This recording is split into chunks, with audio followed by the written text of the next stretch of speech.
Okay, today's project, I am working on a German Electrola 101. These were actually made in the UK and shipped over to Germany for Electrola to sell under their name. As you can see, Berlin. Fairly same as any other 101, really.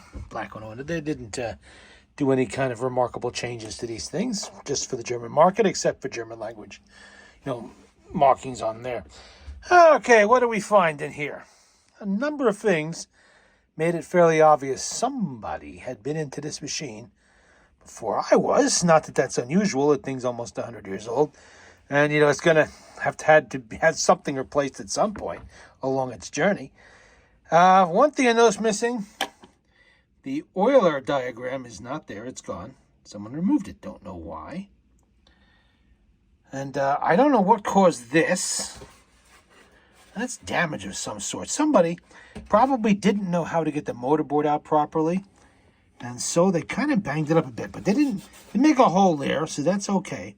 That's not going to hurt anything. Oh, what else do we find? You can see a little dented here, too. That flange goes here.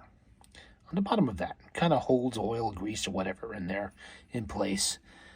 It appears to have been glued on. Now, at first, I thought that might be because of just old oil and grease gluing it in there. But now I am thinking it is actual glue. Somebody actually glued it in there. I'm not really sure why. Just one of the strange things I found when going through this machine. Okay, it's doable. I can work around that. It's not, I can get the tone on and off. A little bit more difficult, but it'll go on there just fine. And the tone arm needed adjusting it does need it. I haven't adjusted it yet. It's pretty wobbly there, but that's only a matter of tightening down on that ring you see there. There probably is a spanner wrench made for that. I probably have a spanner wrench to fit it, but so will a spread open pair of needle nose pliers stuck in there and just turn it. A small amount, not enough to make this bind, but enough so that it's not flopping. You don't want to flop it around. And then we had an issue up here. Somebody glued on the, maybe it was loose, I'm not sure, but they glued the isolator gasket not only to the reproducer, but also to the tone arm. I don't understand that. If it's loose and flopping around, there are ways to deal with that. You can wrap it in Teflon tape. You could spread open those ears on either side of the slot a little bit, and that'll do it. You can replace the isolator gasket. They are available. I know they're $18, $19, but they are available. And the isolator gasket did appear to have been replaced at some point because the rubber is still pliable in it. So that was done before the current owner got it because he did not do any work on it himself. So I managed to get it off there with the heat gun and very gentle. I don't know what caused that up there. You see it? Missing plating. That might have been caused by the glue. You can see there's still a little bit of rubber stuck on there. But I will clean that up, readjust everything so that the reproducer can be removed.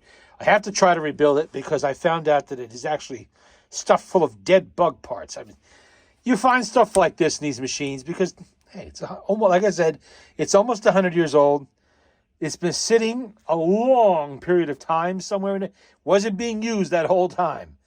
It was put away at some point, and probably for 50 or 60 years, nobody touched it.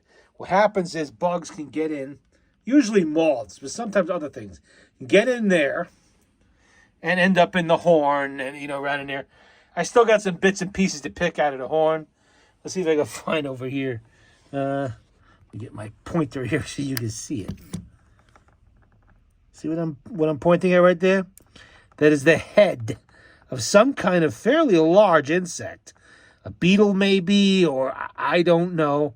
Obviously very long dead.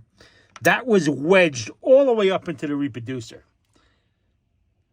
Not good. That will definitely, affect the sound. And I did detect an issue. It didn't seem to have good volume, as it should have. I mean, I thought maybe it was the records I was playing. But in fact, now I know why. When you have a large insect husk jamming a fairly narrow tone arm, you're going to lose volume. You're going to lose volume. So that is being taken care of. Obviously, the motor is going to have to be cleaned, and there's the spring. I haven't taken it out yet. It has been raining for the last 3 days here. So, you know, this requires the use of solvents that really I can't use in the small workshop I have here. So I have to do that outside, and there's no way I'm doing that in the rain. So there's the various pieces of the motor board. But that spring, I don't know. I'll be able to tell better what condition it's in when I have it out. You know, is it a limp noodle or does it have a little bit of fight left in it? And if I have to, I do have new springs in stock for these. I have several, so I could fit one in there. I think this one is 12 or 13 feet long by 1 inch, something like that. And all of that will have to be scrubbed. And I could, you know, I found a screw missing on the Spam can. I found mismatched hardware. Those 3 screws next to the bug head there. Notice how one of them's round head? Yeah. That's one of the screws that holds the plate on top of the motor down, holds the motor plate down. And, yeah, they must have lost one somehow and substituted one. At least they didn't cross-thread anything like that. I have original screws somewhere, but I don't think it really needs it. The screw works. I'll put it back. At least the ball bearings were there where they should have been. Or ball bearing. There's 2 more.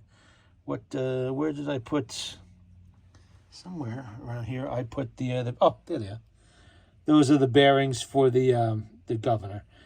They'll have to be soaked, and I'll have to pick the bearings out of there, the little ball bearings in there. Take a look at their condition and see if they need replacing or not. I mean, it was working. The machine was working. It just badly needed a service because that grease is ancient and gummy and just robbing power. So, yeah, I found some weird little things on the motor, too. There were a couple of holes drilled in the top aluminum plate. Not sure why, actually. Let me see if I can zoom in on them so you can see them.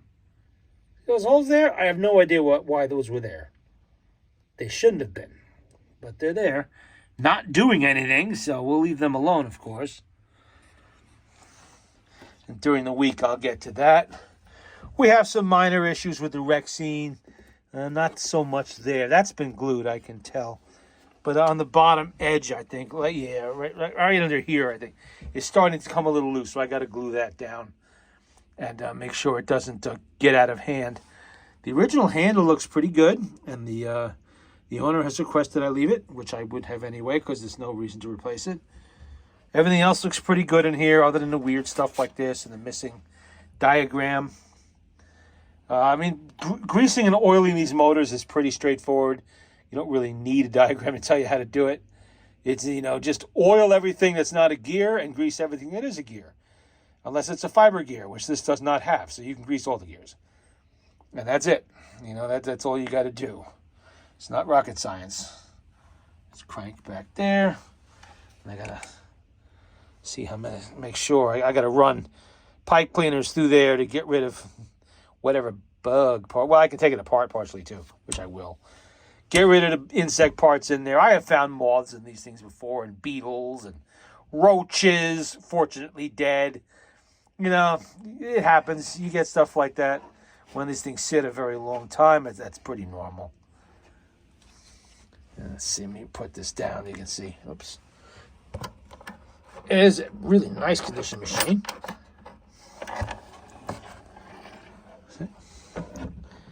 Everything's good. There's no holes, no wormholes in it that I saw. Always a concern because you never know.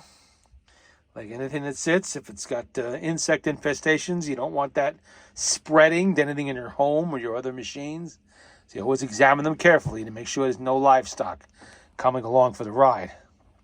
That might want to stick around a while and, get to know your other phonographs and furniture and anything else that might be there.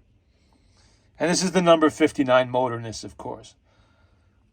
It's I guess, it would be about 1930, I'm assuming.